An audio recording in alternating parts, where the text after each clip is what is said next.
કરાવ્યો એમ નહીં, પણ ઘોડિયામાં હિંચળતા હિંચળતા હાલડાની એક એક કડીએ સંસ્કાર પાયા છે. એમ કીધું કે મારા બાપ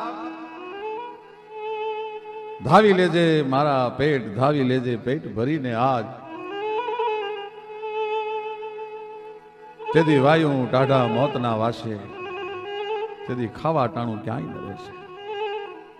આય બાપ, આ તારે જે લાડ કરવા એ કરી લે, તારે જે કોટ કરવા એ કરી લે, પણ કાલ જેથી ધીંગાણાનો ઢોલ વાગશે ને આપણા દેશનો ધર્મ જેથી જોખમમાં હોય, બેન દીકરીના સિયલની ઉપર જ્યારે કોઈ હાથ નાખતું હોય,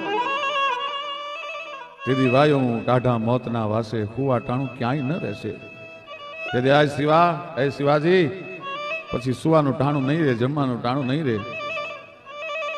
અને આજ માતા ચોડે ચુમિયું બાળા ઝીલજો બેવડ ગાલ.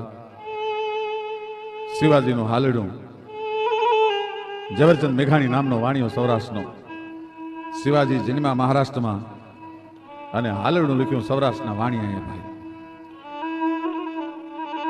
એ જ નેતાના જે સંસ્કારો લઈ અને મોટા થયેલા મહાપુરુષો, હાલડની કડીએ કડીએ જેને સંસ્કારને પીધો હોય, સંસ્કારના પાન કર્યા હોય. વેદમાં તો એમ કીધું છે, તમારે ત્યાં દીકરાનો જ્યારે જન્મ થાય ત્યારે સોનાની સળીથી જીભની ઉપર ઓમ લખજો અને કાનમાં પહેલો મંત્ર તમારા દીકરાને કહેજો, અસ્માર ભવ, પરશુર ભવ, હિરણ્યમૃતમ ભવ. હે બેટા, અસ્માર ભવ,